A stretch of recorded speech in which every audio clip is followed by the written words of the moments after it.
Hello, आप सबका मेरे चैनल स्पीडिंग ला ज्ञान में स्वागत और अभिनंदन है। मैं आज आपको आईपीसी का एक इम्पॉर्टेंट प्रॉब्लम पूछ रही। अगर आपको इसका उत्तर पता है तो इनबॉक्स में जाकर टाइप करिए और नहीं पता है तो मेरी पूरी वीडियो वॉच कर लीजिए।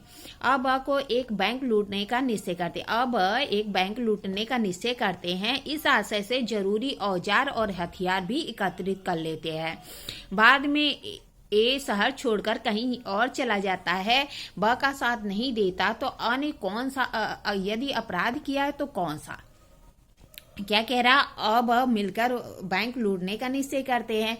इस आशय से जरूरी औजार और हथियार भी एकत्रित कर लेते हैं। बाद में जो ए है वह शहर छोड़कर कहीं और चला जाता, ब का साथ नहीं देता तो अ ने यदि कोई अपराध किया है तो कौन सा। आइए देखिए प्रॉब्लम का सलूशन। क्या कह रहा, प्रस्तुत समस्या जो आईपीसी की धारा 120 का खंड ए है 120 ए है से संबंधित है। यह धारा जोड़ी गई थी आर बनाम मुल्कही के केस के बाद, तो इसको जो है जोड़ा गया था 1913 में। तो क्या कह रहा है, प्रस्तुत समस्या 120 ए से संबंधित है, जिसमें आपराधिक षड्यंत्र या क्रिमिनल कॉन्स्पिरेसी को परिभाषित किया गया है। धारा 120 ए आपराधिक षड्यंत्र, जबकि दो या अधिक व्यक्ति, क्या कह रहा है कि आपराधिक षड्यंत्र की परिभाषा बता रहा है। 120 ए कह रहा है कि दो या अधिक व्यक्ति किसी अवैध कार्य को, इनलीगल एक्ट को, क्या कह रहा है, किसी अवैध कार्य को या किसी ऐसा कार्य जो अवैध नहीं है, अवैध साधनों द्वारा करने या करवाने के लिए सहमत होते हैं। कहता कोई व्यक्ति, क्या कह रहा है कि कोई दो या दो से अधिक व्यक्ति कोई अवैध कार्य या कोई ऐसा कार्य जो कि अवैध नहीं है यानी वैध है, लेकिन साधन क्या है, अवैध साधनों द्वारा करने या करवाने के लिए सहमत होते हैं। तब ऐसी सहमति आपराधिक षड्यंत्र कहलाती है। क्या कह रहा, तब ऐसी जो सहमति है, सहमति ही खाली क्या होती है, आपराधिक जो है षड्यंत्र कहलाती है। मतलब क्या कि इसमें सहमत की कंडीशन में ही अपराध गठित हो जाता है। लेकिन कह रहा, आपराधिक षड्यंत्र गठित करने के लिए सबसे महत्वपूर्ण तत्व है कि दो या दो से अधिक व्यक्ति के बीच सहमति होनी चाहिए। क्या कह रहा है, दो या दो से अधिक व्यक्तियों के बीच सहमति होनी चाहिए। सहमत का अर्थ किसी विशिष्ट वस्तु के संबंध में दो मस्तिष्कों का सम्मिलन, और जब एक वस्तु के विषय में चर्चा होती है तथा विचारों का आदान प्रदान होता है, तब तक सहमति नहीं मानी जाती। जब तक कि दो या अधिक व्यक्ति की सहमति द्वारा कार्रवाई की योजना निश्चित हो जाती है, तब षड्यंत्र माना जाता है। मतलब क्या कह रहा है यहाँ पे, क्या है कि दो या दो से अधिक व्यक्तियों की सहमति इंपॉर्टेंट है, और सहमत का अर्थ किसी विशिष्ट वस्तु के संबंध में दो व्यक्तियों की दो मस्तिष्कों का सम्मिलन है, और जब वह किसी एक वस्तु के विषय में चर्चा होती है, विचारों का आदान प्रदान होता है, तब तक सहमत नहीं मानी जाती है। जब तक कि क्या है कि दो या अधिक व्यक्ति की सहमत द्वारा कार्रवाई का योजना निश्चित हो जाती है, तब षड्यंत्र माना जाता है। प्रस्तुत समस्या में अब बैंक लूटने का निश्चय करते हैं। इस आशय से जरूरी औजार और हथियार भी एकत्रित कर लेते हैं। बाद में जो अ है वह शहर छोड़कर कहीं चला जाता है, ब का साथ नहीं देता। तो कह रहा है कि प्रस्तुत मामले में अ और ब बैंक लूटने का निश्चय करते हैं तथा इस आशय से जरूरी हथियार और औजार भी एकत्रित कर लेते हैं। यहाँ जैसे ही अ ब बैंक लूटने का सहमत होते हैं, ऐसी सहमति आपराधिक षड्यंत्र को गठित करती है।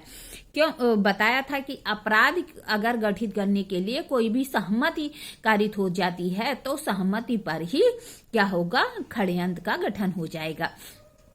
जो कि बैंक लूटना एक अपराध है, तो जो अब है बैंक लूटने का निश्चय करते हैं और इस आशय से हथियार और औजार भी एकत्रित कर लेते हैं। तो कह रहा, बैंक लूटने की सहमत होते ही आपराधिक षड्यंत्र गठित हो जाता है। और अवैध कार्य के लिए कोई कार्य षड्यंत्र के अनुसरण में किया जाना आवश्यक नहीं है। कह रहा है कि अवैध कार्य के लिए कोई षड्यंत्र के अनुसरण में कोई कार्य किया जाना आवश्यक नहीं है। यह धारा 120 के परंतु को उसका और स्पष्ट करता है। 120A में एक परंतु है, वह उसको और स्पष्ट करता है। इसके अनुसार किसी अपराध को करने की सहमत के सिवा ऐसी सहमत आपराधिक षड्यंत्र तब तक नहीं होता जब तक कि सहमत के अलावा कोई कार्य के अनुसरण में उस सहमत में एक या अधिक पक्षकारों द्वारा नहीं कर दिया जाता। क्या कह रहा है कि सहमति क्या है कि कह रहा है कि इसके अनुसार जो अपराध करने की सहमति के सिवा, अगर अपराध करने की सहमति है तो षड्यंत्र का गठन हो जाता है, मैंने पहले भी बताया। लेकिन अगर अपराध के सिवाय अन्य बातों के लिए षड्यंत्र है तो जो षड्यंत्र है वो षड्यंत्र के अनुसरण में कोई कार्य किया जाना आवश्यक है। बिना कार्य के कोई भी अपराध का गठन नहीं होता। क्योंकि प्रस्तुत मामले में अब बैंक लूटने के लिए सहमत होते हैं, अतः आपराधिक षड्यंत्र का अपराध गठित होता है।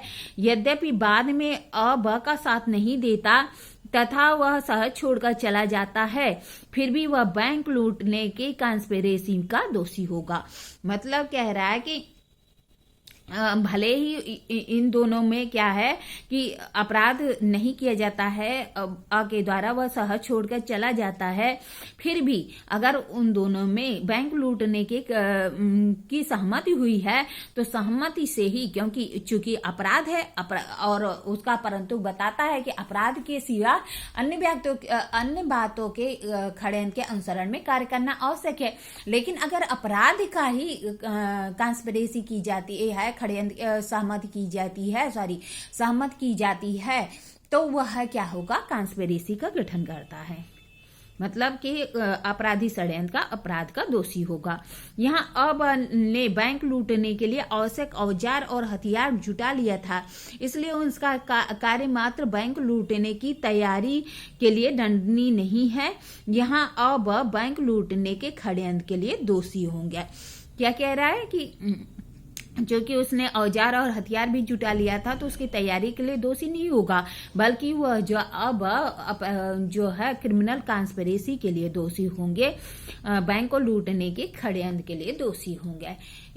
मतलब क्या कह रहा है कि इस मामले में क्या था कि दोनों बैंक लूटने की योजना बनाते हैं और फिर क्या करते हैं, औजार भी इकट्ठा कर लेते हैं, लेकिन क्या है कि कहीं चला जाता, वो बाका साथ नहीं देता। तो भले ही साथ नहीं देता, लेकिन वो जो है बैंक लूटने की जो सहमति बनी थी और वो लोग जो है जो सहमति बन गई थी तो उसमें अपराध के गठित करने के लिए सहमति थी। क्योंकि जो 120A का परंतु है वह बताता है कि अपराध को गठित करने के लिए सहमति के अनुसरण में कोई कार्य किया जाना आवश्यक नहीं है। इतने मास से ही कॉन्स्पिरेसी हो जाती है, आपराधिक षड्यंत्र हो जाता है, तो अब इसके लिए दोषी होंगे, आपराधिक षड्यंत्र के लिए दोषी होंगे। इस तरह मैंने आपको प्रॉब्लम बताई, प्रॉब्लम का सोल्यूशन बताया। ऐसी अच्छी प्रॉब्लम के लिए मेरा चैनल सब्सक्राइब करिए, लाइक और कमेंट करिए। ठीक है, धन्यवाद, थैंक यू।